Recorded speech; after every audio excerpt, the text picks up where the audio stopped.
Et bonjour à toutes et à tous. Aujourd'hui, on se retrouve pour un nouveau webinar, du coup, sur comment bien préparer sa clôture Indie directement. Donc, on va pouvoir ensemble parler de plein de choses, comment vous allez pouvoir faire votre clôture comptable, comment ça va se passer. On va attendre encore quelques instants que tout le monde arrive. On est déjà actuellement 300 sur le live. On en a prévu pour à peu près, il y a 1700 inscrits, donc on va attendre encore quelques instants. Je vais vous faire parvenir un petit sondage. J'aime toujours connaître mes indépendants, savoir si vous êtes donc sur Indie ou si vous nous découvrez. C'est toujours plus agréable. Vous pouvez également me dire donc quelle est votre profession. Je préfère également aussi vous inviter pour toutes les questions que vous aurez durant ce live, devant ce webinar. Directement, vous avez un onglet questions qui est mis à disposition. Et donc, vous pourrez donc échanger avec mes collaborateurs aujourd'hui. Je suis également avec Michael et Justine qui seront là pour m'aider à répondre à toutes les questions parce que bon, vous êtes très très nombreux aujourd'hui. On est toujours ravis de pouvoir vous compter aussi nombreux parmi nos lives. C'est toujours hyper intéressant. N'hésitez pas donc à bien regarder les questions qui ont déjà été posées pour le coup. Vous pouvez les liker pour voir celles qui sont les plus populaires. Donc bien dans l'onglet questions, n'hésitez pas à poser toutes les questions que vous pouvez avoir. De toute façon, vous savez, vous êtes toujours très bien accompagné avec Indie, donc de ce côté-là. Alors, je vais mettre un petit sondage pour savoir du coup si vous êtes déjà sur Indie ou si vous nous découvrez. De toute façon, je vais refaire un petit point sur qui on est, comment on fonctionne. Sur cette partie-là, je vais vous partager également mon écran d'ici quelques instants. Hop. Et donc, je vais vous laisser répondre au sondage. Hop, parfait. Allez, c'est super. J'espère également qu'on m'entend bien et qu'on me voit bien, que tout est très bien. Parfait, je vois tous vos messages. En tout cas, c'est trop cool de vous avoir aujourd'hui. Hop. Également, je vous invite à bien regarder et me dire du coup…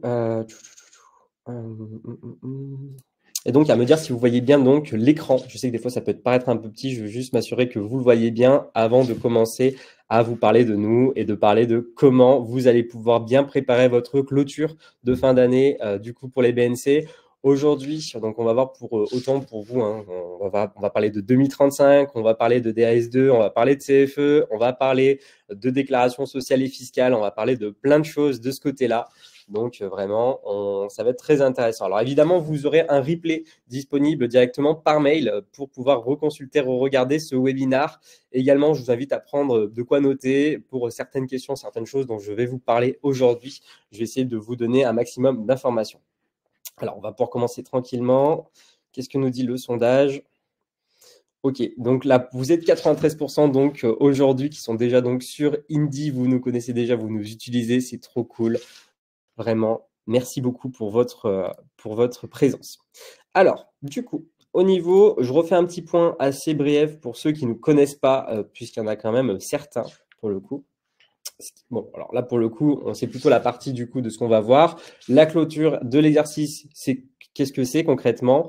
On va en parler donc sur toutes les facettes et les petits conseils pour bien préparer votre clôture et éviter des erreurs ou anticiper correctement. Vous le savez, aujourd'hui, l'anticipation, c'est la clé pour justement éviter des situations qui peuvent être délicates ou ambiguës. Et donc, vraiment, toujours avoir de la visibilité sur les déclarations, sur sa comptabilité, sur sa trésorerie et ses charges également, hyper important. Mais du coup, aujourd'hui, voilà, on va voir donc cette partie. Alors, hop. Donc, vous nous connaissez, donc pour la plupart d'entre vous, et pour ceux qui ne nous connaissent pas encore, ce qu'il faut savoir, c'est que du coup, nous, on est là pour vous simplifier la vie, pour vous faire gagner du temps, pour faire en sorte que votre comptabilité et vos démarches administratives restent intuitives, qu'il n'y ait pas de phobie administrative de ce côté-là, que ça reste aussi quelque chose de ludique, très important de comprendre comment fonctionne votre comptabilité. J'aime toujours dire… Mieux comprendre, c'est pouvoir mieux contrôler sur cette partie-là. Et c'est tout le but avec Indie, de pouvoir faire en sorte que vous compreniez comment tout ça s'articule et de faire en sorte que vous n'y passiez pas trop de temps. C'est également hyper important. On sait que vous avez des journées qui sont très denses. Donc, de ce côté-là, c'est l'application qui est là pour faciliter cette chose. Vous le savez, on vous accompagne de la création d'entreprise jusqu'à la partie des déclarations, toute la partie comptabilité et la partie facturation, également les devis et les factures. Aujourd'hui, Eh bien, ça se voit directement via ce live-là. Faut savoir une chose, c'est qu'on est plus de 100 000. Il y a plus de 100 000 indépendants qui utilisent Indie, que vous soyez en entreprise individuelle BNC comme aujourd'hui, les micro-entrepreneurs micro BNC, et je pense qu'il y en a aussi également sur ce live. On a également toute la partie société, SARL, SASU, EURL, donc de cette partie, les SCI et les SCM. Et aujourd'hui, chez Indie, on compte plus de 280 Indies, situés majoritairement à Lyon et une partie à Paris sur cette partie-là. Et ce qu'il faut savoir, j'aime toujours le préciser, c'est qu'il y a quand même plus d'un tiers de mes collaborateurs qui, même en ce moment même où je vous parle, accompagnent nos indépendants, vous accompagnent tout au long de votre aventure sur Indie pour les questions du quotidien. Donc, n'hésitez pas par la suite si vous aurez des questions. Encore une fois, c'est hyper important pour nous de vous accompagner et de délivrer une vraie plus-value de ce côté. Et ça se voit aussi par, du coup, vos retours. Aujourd'hui, on compte plus de 5000 avis à 4,8 sur 5. On est trop fiers de pouvoir justement avoir vos retours là-dessus et de pouvoir apporter vraiment de la qualité. Donc ça, vraiment, c'est une fierté pour nous. Alors, cette fameuse clôture, la clôture de l'exercice, Kesako. Concrètement, là, une clôture d'exercice, ça correspond simplement au fait de pouvoir rassembler tous les enregistrements comptables. Donc, sur cette partie-là, ça va être toutes les transactions que vous allez avoir au cours de l'année, les pièces justificatives, les tickets de caisse, les factures et toute la partie des déclarations 2035, 2042 CPRO. Donc, sur cette partie, on les verra par la suite. Je ferai une démonstration en direct sur un espace Indie pour que ce soit beaucoup plus parlant.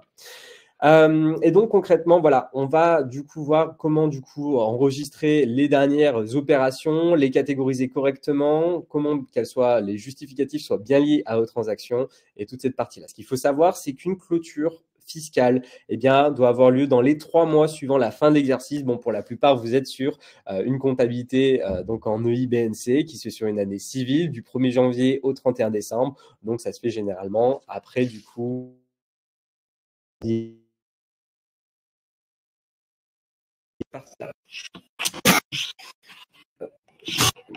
excusez-moi.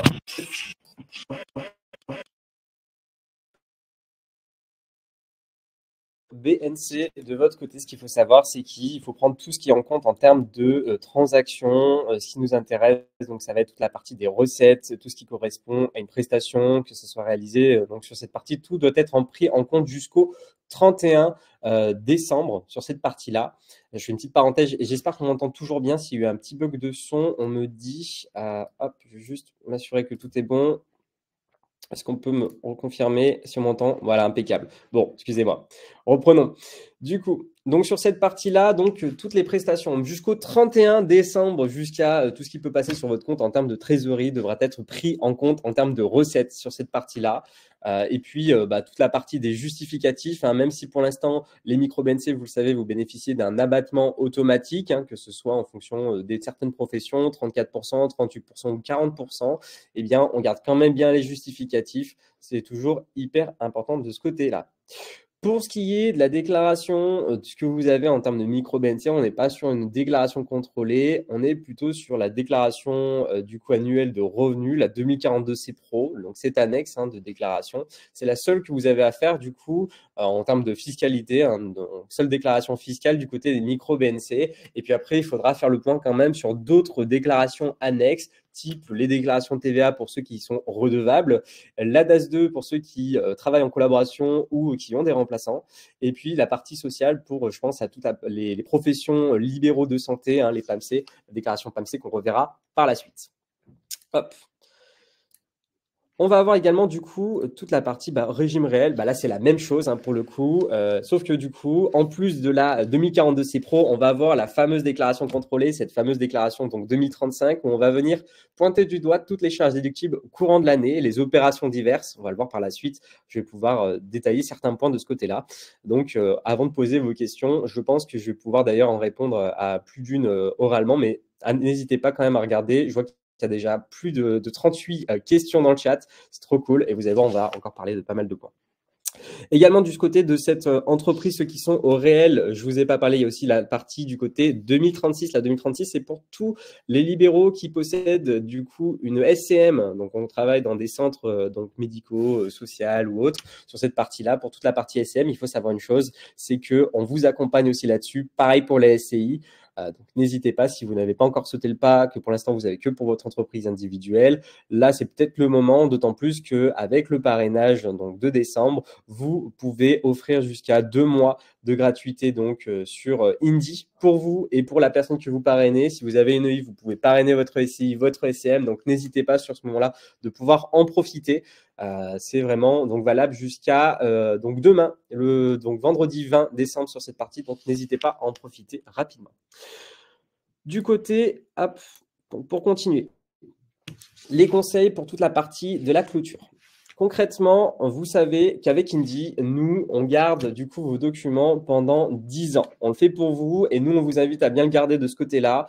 Pensez bien à utiliser l'application pour la prise de photos. On a la valeur probante, donc il faut bien garder ces justificatifs. Encore une fois, on ne sait jamais. On peut avoir un contrôle fiscal à n'importe quel moment sur des exercices précédents. Donc, on garde bien tout ça et on s'organise. Encore une fois, avec Indie, c'est beaucoup plus simplifié. Vos justificatifs sont centralisés et vous pouvez les télécharger à tout moment et ils sont directement liés à vos transactions. Pour tout ce qui est des justificatifs, bon, bah voilà, j'en parlais sur toute la partie d'organisation, dans une certaine chronologie pour que ce soit plus agréable. Et pareil, la partie pour que ce soit plus probant. Encore une fois, nous, en prenant des photos, simplement, on a la valeur probante. Donc, ça, c'est vraiment un plus. Ça vous permet qu'en 30 secondes, eh bien, vous embêtez plus avec les justificatifs. Fini la boîte à chaussures remplie de tickets, l'encre qui s'efface, tout ce stress, ça, c'est fini puisque vous avez Indie. Hop. Ce qu'il faut garder à l'esprit du côté du calendrier, c'est qu'il faut toujours anticiper. Alors, vous savez, la date butoir, c'est généralement en mai. Moi, je conseille et nous conseillons, quand on accompagne des indépendants, de ne pas attendre le dernier moment. Je pense que vous avez d'autres choses à faire en mai que faire sa déclaration. On pourrait profiter du soleil ou pouvoir développer son activité ou peu importe pour le coup. Je vous conseille de faire vos déclarations, du coup, 2035 ou vos déclarations annuelles, quel que soit, sur les alentours de mars-avril ou même à partir de janvier, si vous êtes déjà bien organisé et que tout est prêt de ce côté-là, vous allez voir, vous pouvez commencer à partir du 14 janvier, faire votre déclaration sur Indie. Il faut donc éviter d'être en retard. Il peut y avoir de fortes sanctions si vous dépassez cette date-là. Ce qu'il faut savoir, c'est que voilà, avec Indie, vous allez avoir donc des notifications, régulièrement des petits mails pour vous rappeler les échéances. Sur cette partie-là, on va bientôt rentrer en période de clôture d'ici quelques semaines. Donc, ça devrait, d'ailleurs, vous devriez recevoir toutes ces informations. Les documents à jour toute l'année, hyper important de ce côté-là. Comme je le disais donc, pourquoi? Parce que vous pouvez avoir un contrôle fiscal antérieurement et puis sur votre année, en plein milieu de l'année, alors vous allez me dire, mais Maxence, mais c'est fou, pourquoi ils font ça? Pour le coup, on ne peut rien faire. S'ils décident de faire un contrôle, ils font un contrôle. Donc, il faut que vous ayez tout le temps vos documents à jour. Votre comptabilité doit être à jour. Et donc, il y a Indie, je vous le rappelle, vous le faites en 5 à 10 minutes par mois. Et donc, tout est rempli directement au fur et à mesure, que ce soit le grand livre, le livre journal, le fichier des écritures comptables, donc le fichier FEC, de ce côté-là, tout est tenu à jour constamment. Vous avez d'ailleurs dans la partie documents, c'est votre, on verra par la suite, je vous ferai une petite démonstration, mais dans la partie documents, votre coffre-fort virtuel où vous retrouvez l'alias fiscal et les déclarations, vous pouvez télécharger ces documents et les visualiser. D'ailleurs, même au moment où je vous parle, puisque du coup, si vous avez tenu votre comptabilité à jour, eh bien, vous pouvez du coup les consulter. Donc, c'est hyper important. Passez simplement quelques minutes par semaine, un jour off, un mercredi après-midi, un vendredi après-midi, peu importe, 5 à 10 minutes. Donc, comme ça, vous avez tout le temps à jour et ça fait moins de charge mentale et on peut anticiper pas mal de choses. Le choix du logiciel, donc ça c'est toujours hyper important. Aujourd'hui, vous le savez, avec Indie, du coup, c'est pouvoir les lire directement, la valeur probante, réaliser votre déclaration en temps et en heure et même en avance. On en parlait tout à l'heure, on n'attend pas la date butoir. Et puis, vous pouvez bien évidemment consulter tous ces documents en temps réel, le tout en étant accompagné par mes collaborateurs. C'est toujours, encore une fois, j'y insiste, un plaisir de vous accompagner donc sur votre comptabilité, vos déclarations et les questions du quotidien. Au niveau d'Indie, alors on en parlait jusqu'à présent, c'est toute la partie de l'application pour les justificatifs. Donc sur cette partie-là, n'hésitez pas à la télécharger. Pour ceux qui nous ont rejoints sur ces derniers mois, qui n'ont pas encore téléchargé l'application, pensez à bien la télécharger. Il suffit simplement, quand vous avez une dépense professionnelle, de dégainer le téléphone, vous prenez la photo et on n'en parle plus. Et ça, c'est magique, on gagne du temps. De mon côté, enfin, donc on va passer directement sur l'espace. Du coup, je générais du coup un espace directement. Aujourd'hui, on sera sur l'espace de Rose. On va voir comment ça s'articule côté déclaration sur Indy. Donc, vous devriez voir mon espace. Donc, l'espace de Rose s'affiche d'ici quelques instants. Hop, on va partager l'onglet. Comment ça se passe du côté des questions? Hop, donc sur cette partie-là, il y a pas mal de questions, trop cool. Je viens aussi par les impôts pour la CFE. Alors la CFE, on va en parler, je vais en parler juste après, vous inquiétez pas. La liasse fiscale, pour les gens qui ne sont pas concernés. La liasse fiscale 2035, c'est même pour donc, les indépendants qui ne sont pas concernés pour la TVA. La 2035 n'a rien à voir. Une 2035, c'est la déclaration qui va venir lister toutes les dépenses professionnelles que vous avez eues au cours de l'année pour venir donc déduire du chiffre d'affaires et calculer votre bénéfice imposable de ce côté-là. Qui sont pas réalisables sur Indy que l'on doit faire. Alors Clémentine, au niveau des déclarations donc sur Indy, pour un indépendant en entreprise individuelle BNC, toutes les déclarations que vous avez à faire sont possibles, sont faites directement sur Indy. Vous allez pouvoir tout télétransmettre, vous allez pouvoir générer votre liasse fiscale. Vous pouvez vraiment tout faire du coup de ce côté-là au niveau d'Indy.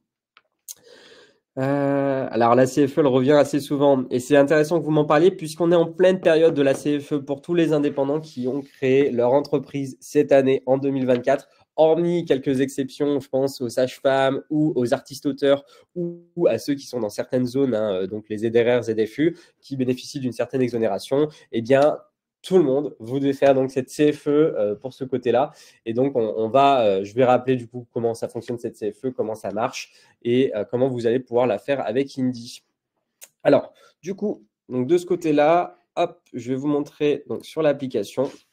On va retrouver, donc vous le savez, ce fameux onglet pilotage où vous avez ces différents graphiques pour mettre en forme vos données, vous donner de la visibilité encore une fois sur tout ce qui rentre et ce qui sort, un aperçu global pour mieux anticiper. On va y venir, alors on va revenir directement sur la partie qui nous intéresse, la fameuse déclaration 2035. Alors, je vais y aller tout de suite. Donc, on a donc notre fameuse déclaration 2035 de ce côté-là et on a voilà ce qu'on a. On a devant nous une to-do list ou une sorte de recette de cuisine. Ici, on a 22 tâches à effectuer et on nous dit que ça se fera en 1 heure pour le coup. Donc, en fait, il suffira simplement de suivre les étapes qui sont mises à votre disposition ici. Pour l'instant, vous le voyez, il y en a qui sont disponibles et mis à notre disposition et il y en a qui ne sont pas encore disponibles. Ouverture le 14 janvier 2025. C'est puisque, en fait, sur Indy, vous ne pouvez pas tout faire tout de suite parce qu'on n'a pas fini l'exercice comptable. Donc, pour l'instant, ce n'est pas accessible. C'est pour éviter de vous induire en erreur, de commencer quelque chose, de le reprendre plus tard et de faire des erreurs. Donc là, pour l'instant, on n'y touche pas. On pourra du coup aller approfondir et modifier certaines choses et pouvoir mettre du détail à partir du 14 janvier. Mais je vais quand même détailler ces étapes-là. Et donc, voilà, on a pas mal de choses ici sur toute notre comptabilité, tout le détail qu'on va avoir à faire. Donc, sur cette partie, petit 1, on viendra donc catégoriser toutes les transactions. Alors, on va revenir là-dessus pour ceux qui viennent de découvrir Indy, qui n'ont pas eu encore l'occasion de pouvoir catégoriser leur première transaction. Eh bien, vous avez cet onglet. C'est là où vous allez faire votre comptabilité chaque semaine, chaque mois, du coup, 5 à 10 minutes. On retrouve le miroir de votre compte bancaire professionnel avec le libellé, la date, le montant et au milieu, on va retrouver cette partie catégorie. Alors, pour ceux qui sont assujettis à la TVA, ce qu'il faut savoir, c'est que là, je suis sur un espace où Rose, elle est kiné pour le coup et elle est exonérée de TVA, donc forcément, il n'y a pas de TVA. Mais si Rose n'était pas kiné, était freelance, graphiste ou peu importe, qu'elle n'était pas exonérée de TVA, qu'elle était redevable également, eh bien, elle aurait un petit bouton ici, définir TVA, de ce côté-là. Alors, je fais une petite parenthèse également, si vous souhaitez, vous pouvez vous connecter à votre compte Indy et pratiquer en même temps, ça peut vous permettre de mieux apprendre le fonctionnement, même si vous avez déjà l'habitude. Mais donc, du coup, voilà, bien mettre son taux de TVA ici, donc sur le côté qui devrait apparaître là. Et donc, pour la partie catégorisation, eh bien, vous le voyez, l'application nous dit qu'ici qu'on a 6 transactions sans catégorie. On vient cliquer sur le bouton et elle nous filtre toutes les transactions qui n'ont pas été catégorisées. Ici, on n'a que des chèques sur cette partie-là.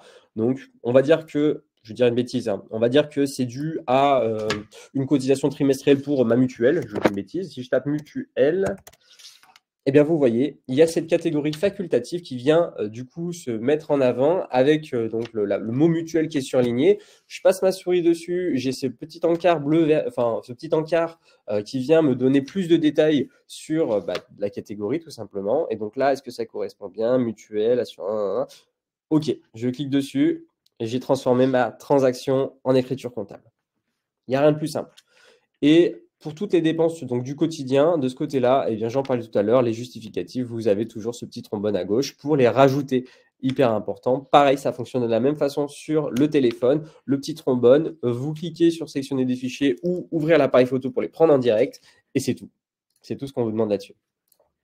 Donc, si on revient sur la partie de la déclaration 2035, on va avoir les indemnités journalières également. Les indemnités journalières, c'est ici, par exemple, de votre côté, bon, je vais vous donner un exemple sur cette partie-là. Admettons, vous êtes en arrêt maladie, donc de ce côté-là, ou vous avez un congé maternité, bon, bah là, vous aurez des indemnités journalières. Ici, ça sera renseigné en tant que recette dans la comptabilité, mais il faut bien du coup venir les ventiler et venir expliquer que c'était donc des indemnités journalières de ce côté-là.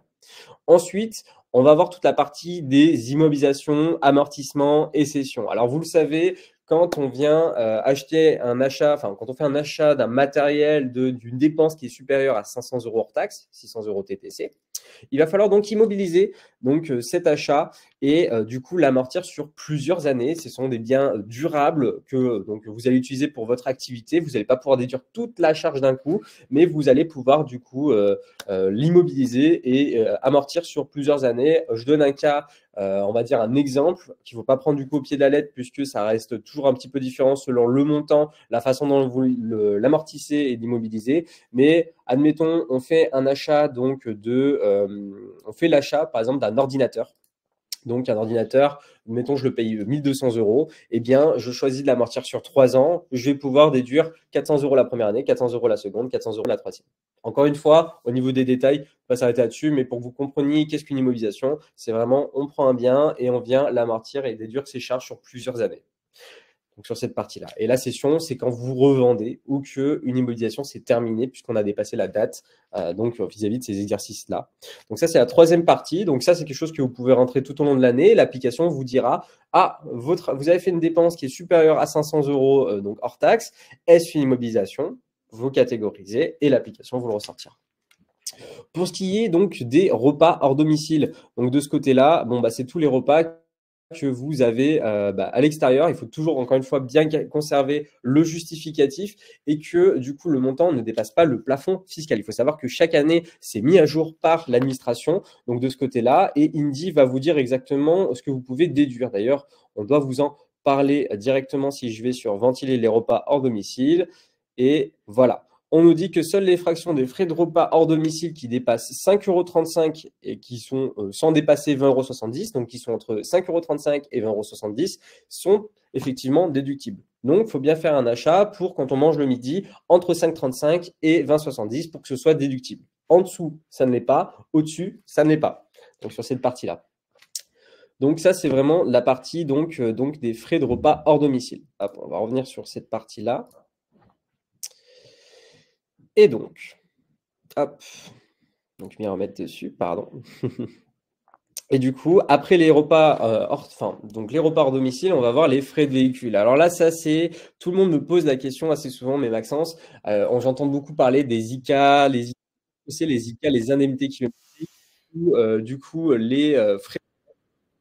Eh bien, c'est simple. On va avoir deux options pour les déplacements, les frais de véhicule concrètement. Dans un premier point, soit vous utilisez le barème des frais kilométriques. Qu'est-ce que c'est que le barème des frais kilométriques? Eh bien, c'est le nombre de kilomètres effectués à l'année. On va prendre ce barème-là, on va dire, bon, bah, j'ai fait 20 000 kilomètres du coup cette année. Eh bien, du coup, je vais regarder, en fait, on va faire un calcul donc via donc 3 informations, le nombre de kilomètres effectués, le nombre de chevaux fiscaux de mon véhicule disponible sur votre carte grise et un coefficient en fonction du tableau. Vous pouvez avoir ce tableau est disponible du coup sur le site impôts.gouv et donc vous allez voir que pour il y a des cases par exemple 20 000 km, tant de chevaux fiscaux, il y a un coefficient multiplicateur et on va pouvoir vous dire et ça sera calculé avec Indy que vous pourrez donc déduire tant d'euros tant de milliers d'euros, tant de centaines d'euros pour frais de déplacement, frais de véhicule, pardon, de ce côté-là. Alors ça, c'est l'option numéro 1, les indemnités kilométriques, qui généralement est un peu plus avantageuse. Et puis, on a l'option numéro 2, les frais réels. Ici, on va calculer du coup toute la partie, on va additionner les dépenses qu'on a liées à notre véhicule, l'assurance, l'essence, tout ce qui va être tous les assurances auto, toute cette partie-là, en fait, on va cumuler sur l'année et on va prendre une certaine partie et dire que du coup, on va vouloir les déduire parce que c'est des frais. On pourra mettre un certain pourcentage également, puisqu'on utilise aussi la voiture sur un point de vue personnel. Donc, dire qu'on utilise 70% par exemple, ça peut être possible. Pour les indemnités kilométriques, je préfère également vous inviter à tenir un carnet de bord. Hyper important d'avoir un carnet de bord pour noter la raison du déplacement, le jour, la date, donc du coup, le nombre de kilomètres effectués. Que vous gardez ça tout le temps dans la voiture, dans la boîte à gants, le carnet, le stylo, vous notez à chaque fois sur votre déplacement pour pouvoir justifier de ce côté-là. Hop, alors je suis tac, je reviens là-dessus. Donc, on va avoir également toute la partie, donc, les échéances d'emprunt. Alors ça, c'est pour toutes les personnes qui vont avoir contracté des emprunts sur cette partie-là. Donc, de pouvoir ventiler, du coup, la part du capital, ce que vous avez demandé en termes d'emprunt, et puis la part d'intérêt. Pourquoi on vient ventiler ça? Puisque vous avez une partie qui est non déductible, c'est le capital que vous avez demandé quand vous faites un emprunt, et puis vous avez la partie des intérêts, 1%, 2%, en fait, ça dépend ce que vous négociez avec la banque, qui, cette partie-là, elle est directement déductible sur cette partie, et vous pouvez retrouver ces informations dans le tableau d'amortissement qui est fourni par votre banque vis-à-vis de cet échéancier, que vous allez pouvoir vous référer pour remplir cette partie-là. Donc ça concerne que les personnes qui ont du coup un emprunt qui est en cours, ou que si vous allez demander un emprunt, au moins vous avez l'information.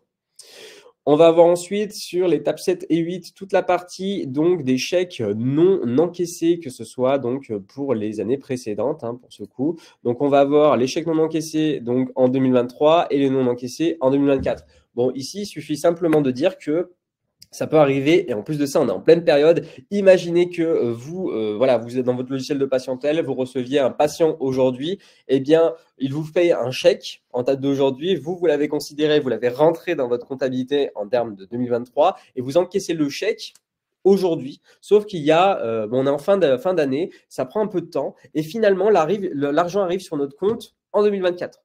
Ici, le but, c'est de ne pas avoir de double comptabilité, qu'il n'y ait pas de double comptage, que ce ne soit pas compté et en 2023 et en 2024. Donc ici, c'est là où on va venir dire qu'il y a eu un chèque qui a été compté dans la comptabilité en 2023, qu'il ne faut pas le compter dans 2024. Et pour 2024, rebelote, de dire que du coup, ça a été compté sur 2023, sur 2024 pareil, etc. etc. Les frais de blanchissage à domicile.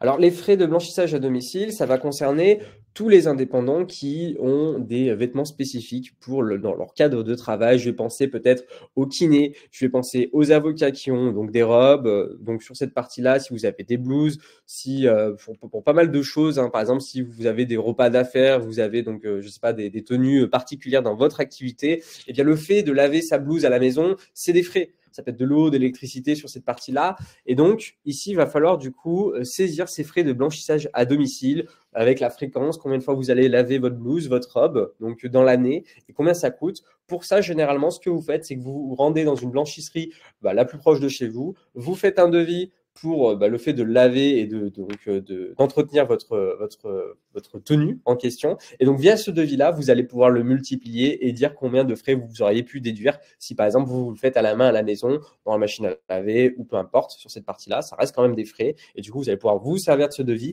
pour pouvoir déduire une certaine partie en termes de frais. Le barème kilométrique forfaitaire, j'en ai parlé tout à l'heure, du coup, on y pense bien, on garde bien le nombre de kilomètres à l'année, le nombre de chevaux fiscaux de votre véhicule, encore une fois disponible sur la carte grise, et toute la partie du coefficient qui change chaque année, donc à bien regarder sur le tableau qui est mis à disposition par l'administration. La vérification des comptes financiers, de ce côté-là, eh bien concrètement, ça reste quand même c'est quand même quelque chose de assez facile avec Indy, puisque du coup, vous le savez, via la synchronisation bancaire, eh bien, on va retrouver toute la partie du miroir, concrètement. Là, il faut juste donc s'assurer que on retrouve votre solde bancaire et du coup, que ce soit les comptes courants, les livrets, qu'il y ait tout qui concorde en fait, concrètement sur cette partie-là. Via Indy, tout est fait automatiquement, juste vous laisser porter par l'application pour pouvoir effectuer cette tâche-là. La numéro 12, l'évolution de la caisse, eh bien là, c'est pour tous les paiements en espèces. Il faut bien vérifier le solde de votre caisse faire en sorte que ça corresponde bien au montant encaissé et dépensé. Et donc pour ça, généralement, vous tenez un livre de caisse pour tracer ces opérations. C'est quand même mieux. Dans Indy, pour rappel, et je vous montre où est-ce que vous pouvez du coup ajouter ces informations. Eh bien, hop, où est-ce que je suis? J'ai perdu. Ah voilà. Hop, on fait une petite parenthèse.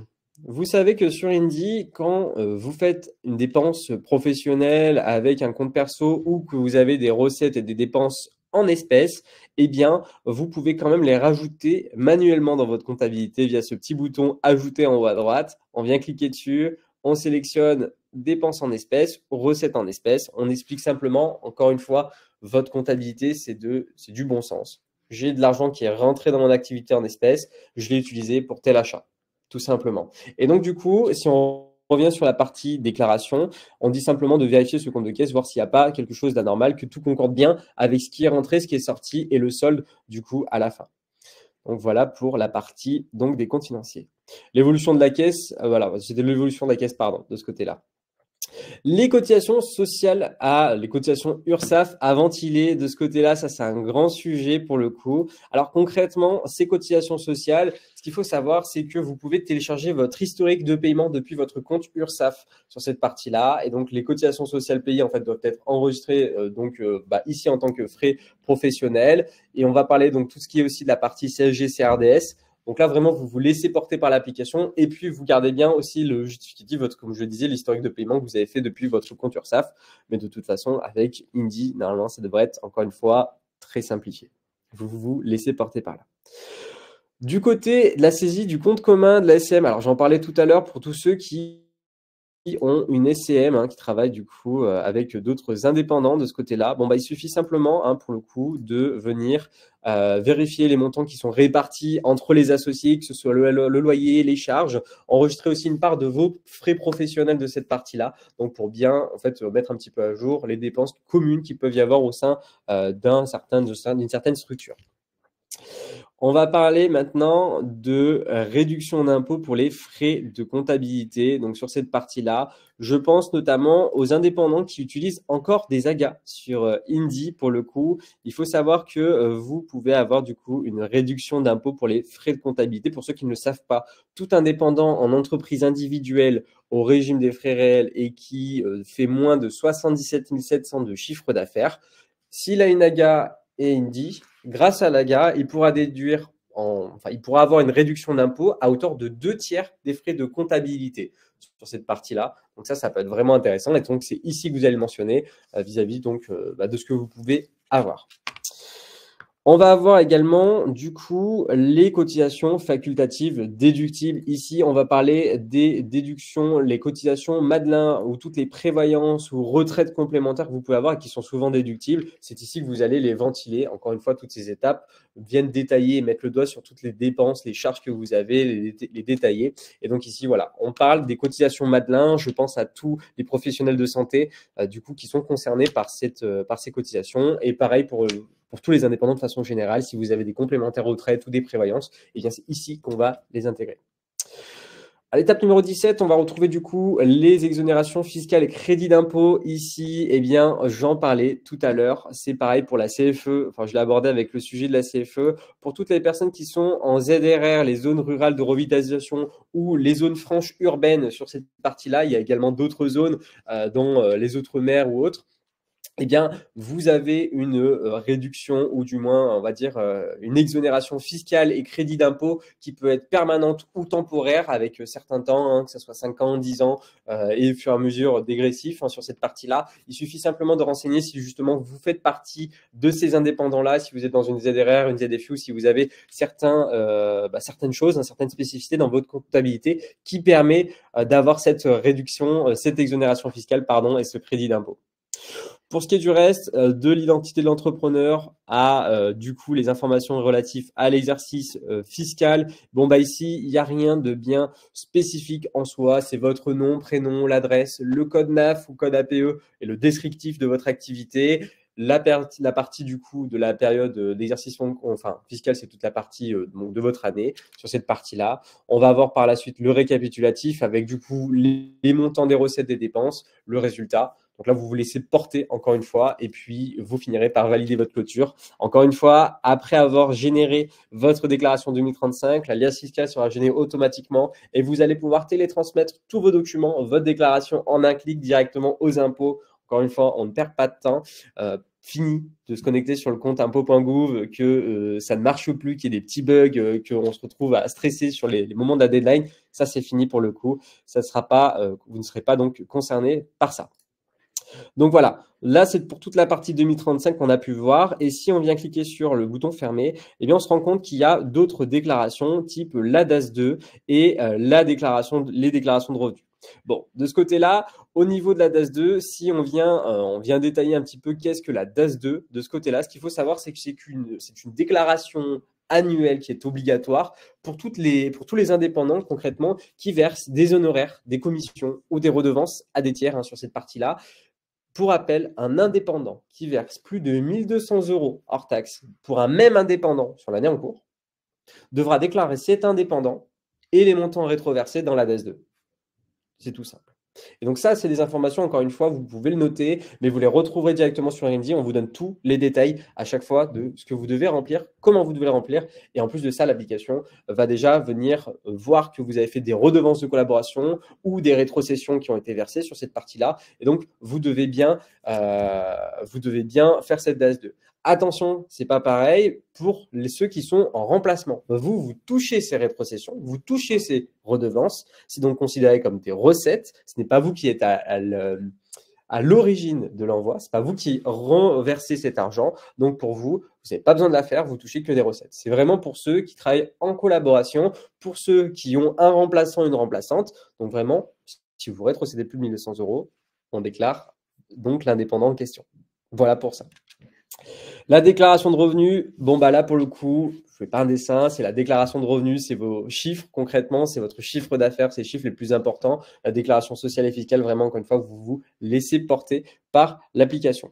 Alors, je viens de voir une chose, c'est qu'on parlait de la déclaration, la CFE qui n'est pas présente pour bon nombre d'entre vous qui ont la déclaration initiale des cotisations foncières des entreprises qui devrait apparaître normalement ici. La validation historique bancaire, ça normalement vous l'avez faite, mais juste dessous ou au-dessus, là vous avez donc la déclaration initiale des cotisations foncières des entreprises à effectuer. Cette déclaration foncière des entreprises, si je dois vulgariser ça, c'est un petit peu comme la taxe foncière pour les propriétaires de maisons ou d'appartements. Et ben c'est pareil pour les indépendants. Alors ce qui est bien, c'est que la première année, vous êtes exonéré de ce fait-là.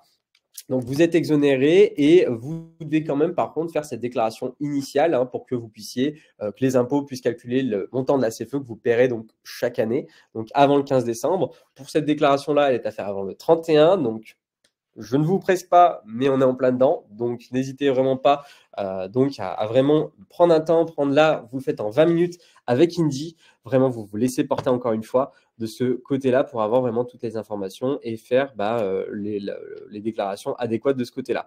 Ce qu'il faut savoir, c'est que du coup, vous êtes concerné par cette CFE pour, je pense, aux micro-entrepreneurs qui sont en début d'activité ou même vous, si vous attaquez maintenant.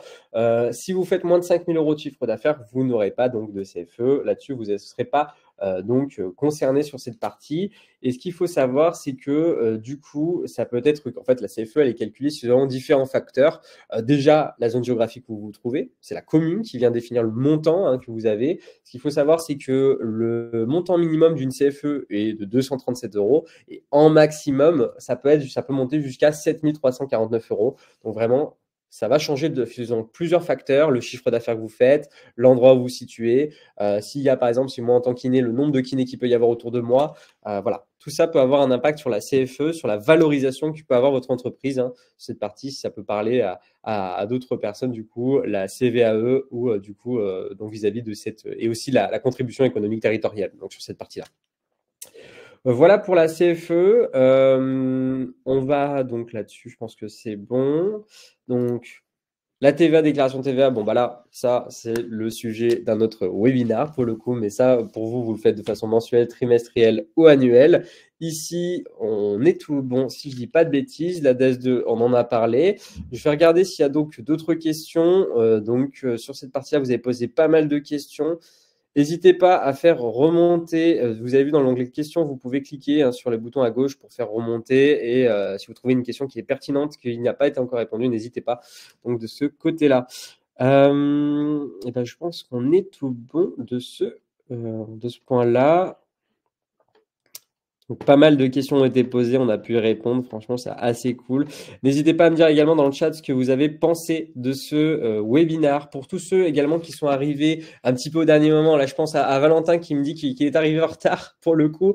Ne vous inquiétez pas, Valentin, vous allez recevoir le lien, un replay donc par mail juste après pour cette partie-là. J'espère que ça a été clair. J'ai essayé de venir définir au maximum toutes les étapes que vous avez pour votre 2035. C'est pas fini, ne vous inquiétez pas, Patrick. Je vais également en reprendre encore. On a un peu de temps encore pour reprendre toutes les questions. Simplement, voilà, je faisais un petit récapitulatif pour du coup tous les indépendants. Je prenais aussi un petit peu la température, savoir si vous avez pu bien noter, si vous avez bien apprécié du coup cette partie-là.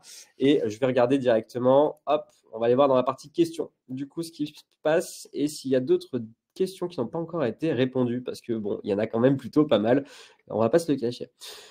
Si on dépasse les 34%, chance. Alors, on parle. Alors, ça, c'est aussi une très bonne question. On pense à tous les indépendants qui sont entre le micro et le réel. C'est des choses qui peuvent paraître floues. On ne sait pas trop où danser. On ne sait pas comment on passe, quand est-ce qu'il faut passer, comment on passe de micro BNC au régime des frais réels, donc en déclaration contrôlée.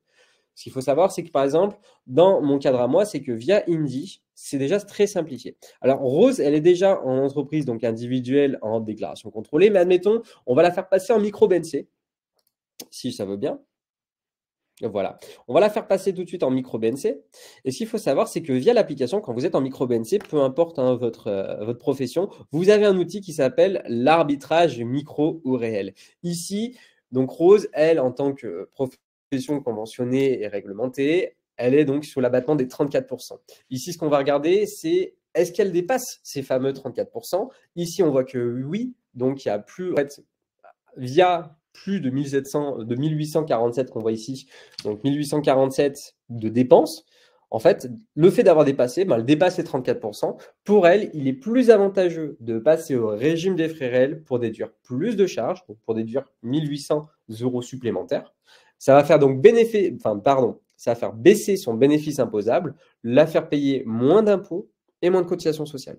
Donc c'est pour ça qu'il faut toujours garder en visibilité, il faut toujours, n'hésitez surtout pas tous les 6 mois, tous les 3 mois, ou même assez fréquemment, puisqu'on ne sait jamais. D'ailleurs, c'est pour ça que le passage de micro à réel est rétroactif. Ça peut se faire en cours d'année. Pourquoi? Parce qu'en cours d'année, je dis une bêtise, admettons Rose, elle est remplaçante. Jusqu'à présent, elle n'a pas de charge, puisqu'elle n'a que des recettes. Eh bien, admettons, on va faire une projection. Juillet 2025, jusqu'à présent, Rose était en remplacement. Elle touchait que des rétrocessions sur cette partie-là, donc que des recettes. En juillet, on la propose de devenir collaboratrice, ou même elle s'installe en tant que titulaire. À partir de ce moment-là, elle va avoir d'énormes charges. Elle peut être en collaboration et avoir des rétrocessions ou des redevances à hauteur de 30% de ce qu'elle va toucher. Et donc 30% sur 34, si on rajoute les cotisations sociales, si on rajoute les dépenses du quotidien, le forfait téléphone, le fait de se déplacer, de manger à l'extérieur, de laver sa blouse, on va exploser ce seuil-là. Et donc, dans le cadre de Rose, il vaudrait mieux pour elle qu'elle change de régime, qu'elle passe au régime de la déclaration contrôlée pour venir déduire toutes ses charges, faire baisser le bénéfice imposable et faire en sorte que du coup, elle paye moins d'impôts, moins de cotisations sociales. J'espère avoir pu répondre de la meilleure façon à cette question. Et effectivement, c'est n'importe quand donc de ce côté-là. Qu'est-ce que du coup je peux avoir? Tac, tac, tac. Comment savoir si on est en ZRR? Alors pour toutes les personnes qui se posent la question si on est en ZRR, ZFU, vous pouvez regarder sur Internet, vous retrouvez des cartes qui détaillent justement les endroits, les lieux, les villes, les régions qui peuvent être considérées comme des zones rurales de revitalisation. Sur cette partie-là, les déserts médicaux, si on est dans cette profession, eh bien vous avez des cartes qui vous indiquent cela. Et puis vous pouvez contacter les impôts également pour faire confirmer cette information et du coup par la suite venir le déclarer sur votre 2035.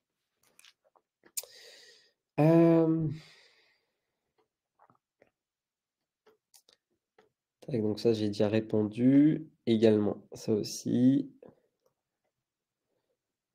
Ah, ça, c'est une très bonne question pour la partie CFE. Alors, on me pose la question, je ne l'ai pas retrouvée parce que ça va très vite. C'est un transfert d'adresse en cours de l'année. Alors, quelle adresse mettre pour la déclaration de CFE s'il y a eu un transfert d'adresse professionnelle en cours de l'année? Bon, là, dans ce sens-là, ce qu'on va faire, c'est qu'on va faire une déclaration initiale de l'adresse où vous êtes actuellement. Là où vous êtes, du coup, où est-ce que ça va durer dans le futur, puisque la déclaration initiale, cette partie, ça porte son nom. La CFE, vous faites qu'une seule déclaration pour que vous puissiez payer votre CFE chaque année, pour le coup. On ne fait pas d'autres déclarations, sauf si vous changez d'endroit, sauf si vous changez d'adresse, du coup, eh bien, il faudra refaire de nouveau une déclaration CFE puisque le montant des cotisations va changer, comme je le disais. Le montant de la CFE est calculé selon plusieurs facteurs, le chiffre d'affaires, le lieu où vous vous trouvez, le nombre de peut-être de concurrents qu'il peut y avoir autour de vous. Et donc, si vous changez d'adresse, ça changera le montant également sur cette partie-là. Donc, effectivement, à partir du moment où on change d'adresse, on garde l'adresse où on est installé, donc la dernière en date, hein, sur celle où on a déménagé. Et puis, si on a déjà fait une CFE et que un an plus tard, on redéménage, et ben rebelote, nouvelle CFE de ce côté-là. Donc ça, vous pouvez faire la demande, on pourra vous la mettre à disposition. Et vous avez également pas mal d'articles, du coup, sur Indy. Je vais vous faire partager dans le chat, ou je vais essayer de le faire partager là. Il y a pas mal d'articles. Du coup, là, par exemple, on a un article sur la CFE. Je vais vous le partager tout de suite devant votre écran. Parce que je sais que c'est un sujet qui, étant donné qu'on est en plein dedans et qui peut faire paraître pas mal de stress, hein, mine de rien, et je peux le comprendre concrètement. Alors, hop, je vais vous ajouter le lien. Hop, tac. Vous allez recevoir d'ici quelques instants le lien. Tac. Bon, hop. Hop. Donc ça, n'hésitez surtout pas à aller consulter. C'est vraiment très, très intéressant. Hop, voilà. Donc là, la CFE, vous pouvez cliquer sur le bouton J'y accède et vous allez accéder directement à l'article de blog d'Indy qui parle de la CFE. Alors d'ailleurs, ça me fait penser que, pour rappel, hormis mes collaborateurs spécialistes de la petite bulle rose, hein, que vous verrez, donc que vous pouvez voir donc en bas à droite de votre écran, de votre espace, vous avez cet onglet accompagnement. J'y insiste parce que vraiment, moi, je trouve que moi, personnellement, sur Indy, c'est l'un des onglets que je préfère, puisque vous met à disposition, et des fois, on ne se rend pas vraiment compte, mais on vous met à disposition des mines d'or en termes d'information. Ces deux onglets, que ce soit les articles de blog, donc les bases de la comptabilité, ou le centre d'aide, le but, c'est que vous tapiez un mot-clé et en 30 secondes, vous avez la réponse à au moins 70% de vos questions sur cette partie-là. Il faut savoir que vous avez des questions qui peuvent paraître floues, nébuleuses, un peu complexes, mais c'est des choses que nous, on connaît très bien et dont on a déjà parlé et vulgarisé et simplifié sur des blogs et autres. Et donc, pour aller plus vite, parce qu'encore une fois, on sait que vous avez des journées qui sont denses, on n'a pas que ça à faire, il faut que ça fuse, il faut que ça aille vite. N'hésitez pas à consulter également, du coup, les articles de blog d'Indy, le centre d'aide, vraiment des vraies mines d'or de ce côté-là. Hop, est-ce que j'ai donc d'autres questions que je peux répondre en plus de ce côté-là? Donc ça a déjà été répondu. Donc on a déjà répondu. Donc SD, SA, LSNC. Alors ça, c'est des très bonnes questions au niveau des différences donc vis-à-vis des déclarations fiscales. L'ASD, en fait, on peut le voir, hein, quand vous téléchargez vos documents sur Indy, vous pouvez retrouver les annexes, la A, la B, la SD. Alors, ce qu'il faut savoir, c'est que la déclaration principale, la 2035 SD, c'est que ça reprend toutes les informations de l'entreprise, le récapitulatif du bénéfice et des plus-values, le registre des immobilisations, les amortissements, les moins-values, toute cette partie-là. Pour ce qui est de la 2035 ASD et BSD, en fait, ça va récapituler l'ensemble des résultats et des dépenses qui ont permis de calculer le fameux bénéfice, donc sur cette partie compte par compte, concrètement. Donc vraiment, ça vient juste détailler. Donc ça vient, c'est pour ça qu'on appelle ça une liasse fiscale, c'est que même sur la 2035, il y a plusieurs annexes concrètement, et il existe encore d'autres annexes, par exemple, qui peuvent être réservées aux associations, mais encore une fois, sur Indy, on ne traite pas et on n'accompagne pas malheureusement les associations. Et donc sur cette partie-là, et il peut y avoir également d'autres annexes pour, par exemple, des entreprises qui dépassent un certain chiffre d'affaires, notamment le chiffre d'affaires de 152 500. Eh bien, il y a une annexe, la 2035 ESD, sur cette partie-là. Puis, il peut y avoir également d'autres annexes là-dessus. Alors, encore une fois, vous pouvez retrouver toutes ces informations que je vous donne directement sur nos articles de blog qui restent à votre disposition. Donc, voilà pour ça.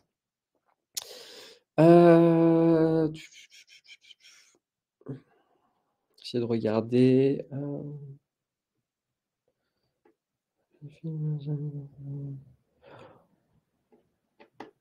Voilà, sur cette partie. Alors, bah là, je vois qu'en fait, on a répondu à beaucoup de questions, beaucoup trop efficaces, mes collaborateurs.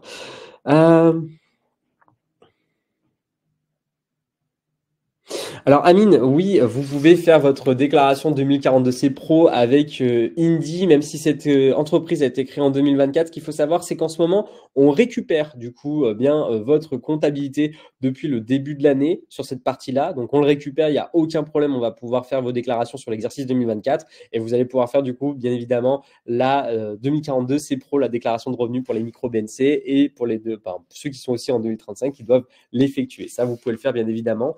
D'ailleurs, je ne sais pas si je vous ai montré, je vous montre également, vous retrouvez par la suite, année après année, du coup, directement, tous ces documents. C'est ce coffre-fort, onglet documents. On retrouve dans un premier temps la partie comptabilité avec la liasse fiscale, concrètement. Je le disais tout à l'heure, on peut les télécharger et les visualiser via ces boutons sur la droite. Et puis, on retrouve du coup la déclaration fiscale. Alors là, on est encore sur le micro-BNC. Je vais me remettre du coup sur la partie, hop, déclaration 2035. Voilà, parfait. On va retourner dans les documents. Et tout à l'heure, on parlait des annexes au niveau de la 2035. Eh bien, voilà, on retrouve la 2035. Bon, ici, c'est non clôturé parce qu'on est sur l'exercice 2024, on ne peut pas encore la faire. On va retrouver du coup la déclaration sociale et fiscale unifiée, la DSFU. Donc, sur cette partie-là, c'est ce qui regroupait avant la 2042C Pro, on en parlait, et la déclaration PMC. Donc, ça, ce que je parle, c'est de ce dont, juste pour les professions médicaux. Donc, cette partie, les kinés, les médecins, les pédicures podologues, les dentistes, les sages-femmes, les infirmiers, sur cette partie-là, vous êtes concernés par ça. Pour les autres, vous aurez juste la déclaration 2042C Pro. Et donc, du coup, on parlait des annexes. Et bien, quand vous cliquez sur le bouton télécharger ici, et bien, vous revoyez, on a donc la déclaration 2035 SD, l'annexe 2035 A et B. On en parlait à l'instant. Donc, bien sûr, vous pouvez les télécharger en un clic. Donc, ça, c'est vraiment hyper cool. La DAS 2, on en parlait tout à l'heure. Cette partie-là. Le tableau, j'ai encore un autre document que vous pouvez télécharger et qui vient analyser vos déclarations.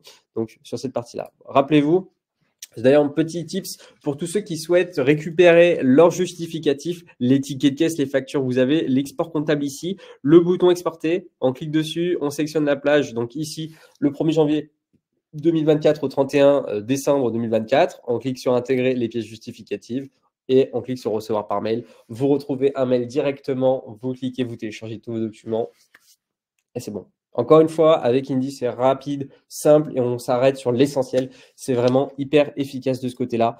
Donc, voilà pour ça. Encore une fois, n'hésitez pas de profiter donc des offres donc de ce moment où on récupère votre comptabilité et l'offre du parrainage si vous avez été parrainé ou si vous souhaitez parrainer autour de vous des collaborateurs, des amis indépendants, de la famille qui peuvent être indépendants, que ce soit SCI, SCM, SASU, SARL, EURL, sur toute cette partie-là. Sachez que du coup, vous offrez 2 mois et vous récupérez 2 mois en plus de la récupération. C'est comme si vous offrez l'exercice 2024 à qui que vous voulez de ce côté-là. Donc, n'hésitez pas à en profiter.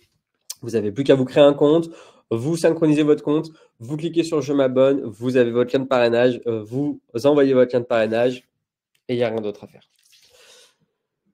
Donc là, je pense qu'on est tout bon là-dessus. Lorsque je vais sur la TVA délictive, c'est du carburant, calcul du carburant, cependant, il est stipulé qu'on récupère 80% de la somme de est-ce que c'est sur cette partie-là. Alors ça, on est sur du détail. Là, par exemple, Marine qui nous pose des détails vis-à-vis de la TVA sur tous les dépenses professionnelles qu'on peut faire assez fréquemment sur cette partie-là. Sur ces dépenses-là, tout dépend. Tout dépend des situations. Je pense que la question mérite d'être un peu plus approfondie avec mes collaborateurs, Marilyn. Je vous invite à passer directement par votre espace, la petite bulle rose, pour ça. Parce que là, moi, je vais rester sur les questions qui sont un peu plus globaux et qui vont concerner tout le monde. Là, c'est assez spécifique à votre comptabilité.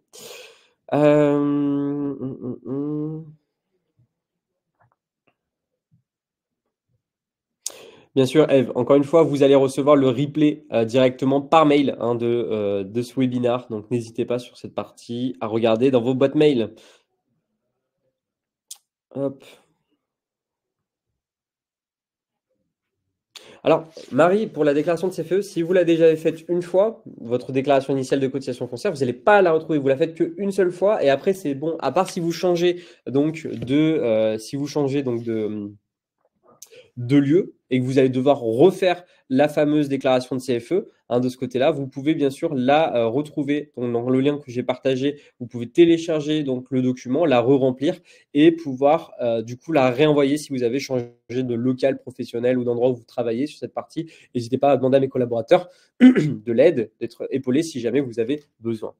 Voilà pour cette partie-là. On va doucement arriver vers la fin de ce webinaire au niveau des questions. Il y a normalement, alors je m'excuse pour ceux d'ailleurs sur lesquels on n'a pas pu répondre à vos questions. Vous êtes énormément donc sur le chat. Donc au niveau, il y a pas mal de questions de ce côté-là. N'hésitez pas à regarder. Je pense que bon nombre de vos questions que vous reposez maintenant ont déjà été répondues dans les précédentes questions. Donc sur cette partie-là, pour éviter de faire des doublons, beaucoup de choses ont été abordées également en live et oralement de ma part. Donc, sur cette partie, n'hésitez pas à re-regarder via le replay si vous avez loupé quelques informations. Et encore une fois, si vous avez des questions, sachez que vous allez être accompagné. Vous avez mes collaborateurs, la petite bulle rose en bas à droite de votre écran. Vous avez toute la partie accompagnement. N'hésitez pas à continuer d'étoffer votre connaissance sur la comptabilité, de comprendre comment ça fonctionne. Prenez le temps de venir se poser vous-même des questions sur les charges que vous pouvez déduire, ce que vous pouvez faire rentrer dans votre comptabilité, s'il y a des potentielles exonérations fiscales que vous pouvez avoir, si vous pouvez déduire pas mal de choses. Encore une fois, le but, c'est d'avoir un bénéfice imposable qui correspond le plus à la réalité, mais qui est le plus avantageux pour vous, bien évidemment. En tout cas, de mon côté, j'ai été ravi de pouvoir vous accompagner et de pouvoir vous présenter ce webinaire aujourd'hui sur comment bien clôturer votre année en BNC.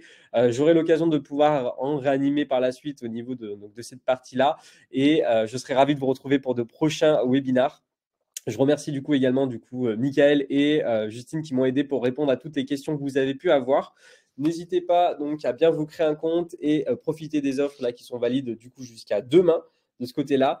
J'espère que vous avez passé de très bonnes fêtes de votre côté. Je vous souhaite à tous une agréable journée. Encore une fois, j'étais ravi. Merci pour votre participation. Merci pour tout cet enthousiasme. Merci d'être des Indies également. Et donc de mon côté, je vous souhaite de très bonnes fêtes et je vous dis peut-être à bientôt. Belle journée à vous tous.